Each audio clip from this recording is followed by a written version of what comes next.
ta'ala jallu sana dhabe waldaan kiyya waldaa burqaa jireenyaa tunnaa jedhama waldaan magana kana itti waaqeffadhu jechuudha. Ani akkuma keessanii kana torbanarraa sinana waan ture waldaa kana dhufa idee yaada ture naa ta'uu hin dandeenye miila kiyyaan deeme naan hin deemu naan jedhe sammuu kiyyaan baadhu naan deemu naan hin deemu naan jedhe gaafa jimaataa hojii hojjedheet man firoota qofaana nyaata nyaadhee maaddii irraayi naannoo isaatti fudha tokko waggaa gahu hidda qooduu waa kana na waraanuu jalqabe. Yommuu na waraanuu jalqabu ani macaafa qulqulluu seera ba'uu keessaa dubbiseedha. Deebi'ee gooftaa kadhadhee rafee dafqa natti galuusaa rafee ture jechuudha. Yommuu kana halkan sa'aatii walakkaa waggaan gahu funuuna natti gadhiise.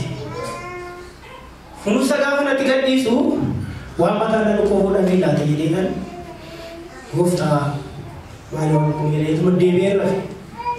Yommuu deebi'ee rafu ammas halkan naannoo sa'aatii walakkaa natti tolfachiisee funuunsa natti gadhiise. Waggaan afaan qabu funyaan irra yaa'u jalqabe.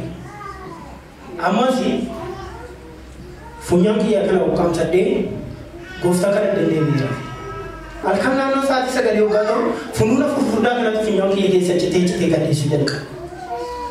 Innaan afaan gaafa qabu asii gadi qoqqootti gallachuuf jalqabe na hin tolfachiisee na bu'uu jalqabe. Innaan ani waa tokkotu sammuu koo dura dhufe. Akka namni kakuu qabu nyaatamne. Ganama ka'ee dhugaatii waan na barbaachisu tadhii gaafanii akkas deddeemu uumaa baalaansi kiyya waalee guddaa dhabe kadhaa galu. Achuma na Biraaziilii kiyya bira dhaqee funyaan na funuuna buleedee mana baankii dhaqe. Dingatanyaa dhalee mana yaala dhaquu barbaadee ture jechuudha. Innaan gaafa mana baankii qabu maqaa kiyya barreessee lakkoofsa kiyya barreessee gaafa furmaata ta'u lafti kun na jalaa kaate.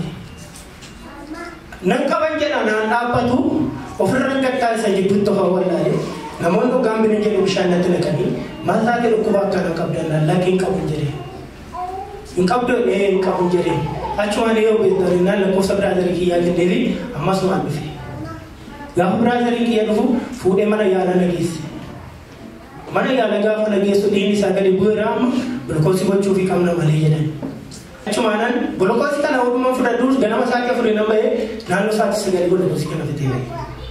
Ammas gulukoosii kana eegaa kiyyarraa eeganii fudhate booda dhaabbachuu danda'e jemmaa qabu. Innaan doktoriin akka kan jedhe namni dhukkubee beekaa baay'ee nama rakkisaa jiru. Innaan achumaanan dhibeen kee maali innaan nyaatarraa mistee feenaan jedhanii soorata kana eegan fudhadheen booda Nangalee galee mana Biraaziilii kiyyaa hubachiisaa jiru. Qadaamee akkasiin ture galgala sana ugaa natti qorraa rafuu hin dandeenye maatii baay'ee jeeqaa ture jechuudha.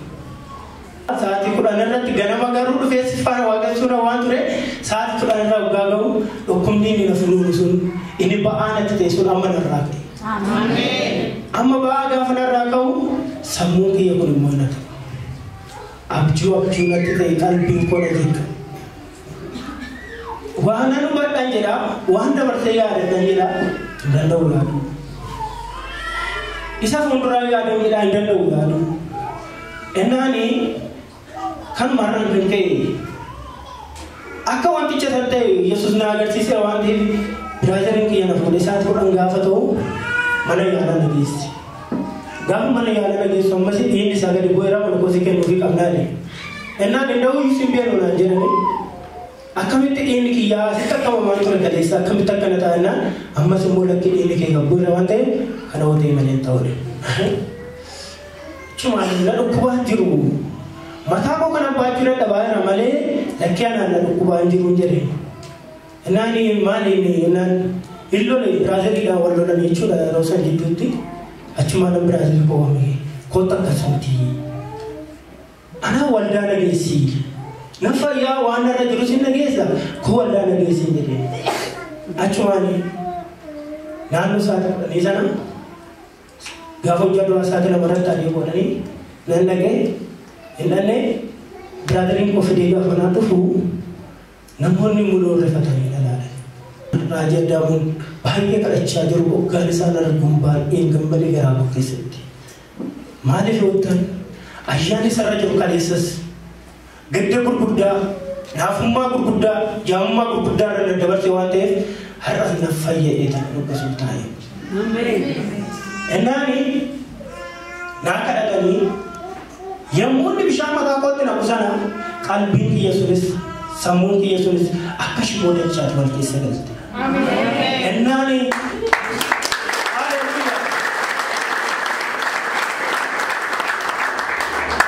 ennaan naa waggaa isaan bishaan makaarratti naana kan inni kadhatan baay'ee nagaa guddaan tokko natti dha. Al tokko naa galateeffadhaan bee Yesuus kadhata. Nan dhufee nan fayyee Waaqayyo na fayyisee ba'aa koo gurguddaan irraa kaasee humna maraatummaan irraa dha'ee humna du'aan irraa dha'ee